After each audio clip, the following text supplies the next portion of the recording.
अजमेर की हम बात कर रहे हैं। रीट परीक्षा प्रश्न पत्र लीक मामला है और इस मामले को लेकर बर्खास्त किए गए हैं माशिबो अध्यक्ष डीपी जरौली जयपुर रवाना हो गए हैं। मुख्यमंत्री अशोक गहलोत से मुलाकात करके पेश कर सकते हैं सफाई और एसओजी भी जयपुर में कर सकती है जरौली से पूछताछ। ये बड़ी अपडेट इस वक्त आपकी टीवी स्क्रीन पर।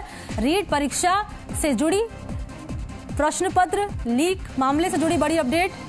बर्खास्त माशिबो अध्यक्ष डीपी जरौली जयपुर रवाना हुए हैं। मुख्यमंत्री अशोक गहलोत से मुलाकात करके वो अपनी सफाई पेश कर सकते हैं। एसओजी भी जयपुर में जरौली से करेगी पूछताछ। ये जानकारी मिल रही है इस खबर को लेकर। तो पल पल की अपडेट आपको इस खबर से जुड़ी आप देख पा रहे हैं। सिर्फ जी राजस्थान पर लगातार बड़े बड़े खुलासे इस पूरे मामले में हो रहे हैं। सरकार भी लगातार बड़े बड़े एक्शन ले रही है इस पूरे मामले में। और देखिए माशिबो के अध्यक्ष डीपी जरौली को जो है बर्खास्त कर दिया गया और अब वो जयपुर के लिए रवाना हुए हैं। ज्यादा जानकारी के साथ मनवीर सहयोगी मेरे साथ जुड़ चुके हैं। मनवीर, जरौली को बर्खास्त कर दिया गया है और अब वो जयपुर रवाना हो रहे हैं। मुख्यमंत्री से मुलाकात करने के बाद अपने सफाई पेश करेंगे, क्या जानकारी? देखिए, जिस तरीके से कल हाई लेवल मीटिंग में ये निर्णय हुआ और डॉक्टर डीपी जरौली को बोर्ड अध्यक्ष के पद से बर्खास्त किया गया है, उसके बाद आज जब सुबह हमारी उनसे बातचीत हुई, उन्होंने साफ कहा कि फिलहाल मेरे पास में इस तरह के कोई आदेश नहीं है। लेकिन इसी बीच एक खबर ये भी निकल करके सामने आई कि जयपुर से एक फोन आया और उसके तुरंत बाद वो यहाँ से रवाना हुए। जो हमारे सूत्र हैं वो इस बात की पुष्टि कर रहे हैं कि मुख्यमंत्री अशोक गहलोत से डॉक्टर डीपी जरौली की मुलाकात होगी और संभावित रूप से एसओजी मुख्यालय भी डॉक्टर डीपी जरौली जा सकते हैं, जहां उनसे पूछताछ होगी। कहीं ना कहीं जिस तरीके से ये पूरा घटनाक्रम चल रहा है और उसके बाद में डॉक्टर डीपी जरौली का जी मीडिया के कैमरे के सामने इस बात को स्वीकार करना कि ये जो पूरा खेल पेपर लीक का हुआ है कहीं ना कहीं राजनीतिक संरक्षण में हुआ है, तो हम ये भी कह सकते हैं कि डॉक्टर डीपी जरौली के जो तेवर हैं वो अब थोड़े बदले हुए नजर आ रहे हैं। अभी तक वो पूरे मामले में साफ तौर पर कह रहे थे कि इसमें बोर्ड की कोई भूमिका नहीं है, अधिकारियों की कोई भूमिका नहीं है,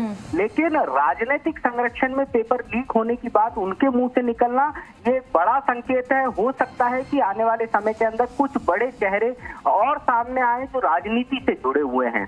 कहीं ना कहीं ये भी एक इशारा बड़ा ये भी कह सकते हैं जिस तरीके से एसओजी ने अपनी जांच का केंद्र रीट कार्यालय को बनाया था, बोर्ड ऑफिस को बनाया था और डॉक्टर डीपी जरौली को बनाया था, उसके बाद से ही ये घटनाक्रम बहुत तेजी के साथ में बदलना शुरू हुआ। क्योंकि अभी तक जितने भी लोग इस पूरे मामले में पकड़े गए हैं वो कहीं ना कहीं पेपर लीक करवाने वाले गिरोह से संबंधित थे। लेकिन अब जो घटनाक्रम जिस दिशा में आगे बढ़ता हुआ नजर आ रहा है वो तमाम विपक्ष के आरोप, चाहे किरोड़ी मीणा की बात कर लेते हैं, वासुदेव देवनानी की बात कर लेते हैं, सतीश पूनिया की बात कर लेते हैं, ये जो पूरा विपक्ष लगातार आरोप लगा रहा था कि इसके अंदर कहीं ना कहीं राजनीतिक संरक्षण है और कहीं ना कहीं राजनेताओं की भूमिका इसमें महत्वपूर्ण रही है पेपर लीक प्रकरण में। और अब उसी बात को दोहराते हुए अगर डीपी जरौली नजर आते हैं तो ये साफ तौर पर इशारा है कि अब जो दिशा है वो बदलने वाली है एसओजी की जांच की और कई बड़े चेहरे और कई बड़े नामों का भी खुलासा आने वाले समय में हो सकता है। दूसरी तरफ हम ये भी कह सकते हैं कि डॉक्टर डीपी जरौली ने जिस तरीके से अपने तेवर अचानक बदले हैं, कहीं ना कहीं वो अपने आकाओं को इस बात की तरफ इशारा करते हुए नजर आ रहे हैं कि अगर गाज मुझ पर गिरी तो बहुत सारे ऐसे नाम हैं जो अभी तक पर्दे के पीछे हैं लेकिन अब सार्वजनिक होंगे। बिल्कुल बिल्कुल, बहुत सही कहा आपने मनवीर। तमाम जानकारी के लिए बहुत बहुत शुक्रिया। तो देखिए, पहले बर्खास्तगी जरौली की, उसके बाद जयपुर से कॉल आना और उसके बाद मुख्यमंत्री से मुलाकात करके सफाई पेश करने की बात, यानी कुल मिलाकर कह सकते हैं कि आने वाले वक्त में कई महत्वपूर्ण तस्वीरें, बड़ी तस्वीरें इस पूरे मामले को लेकर देखने को मिल सकती है। तो बड़ी अपडेट ये है कि जयपुर के लिए रवाना हो गए हैं डीपी जरौली और उसके बाद कहा है कि मुख्यमंत्री से मुलाकात के बाद सफाई अपनी पेश कर सकते हैं।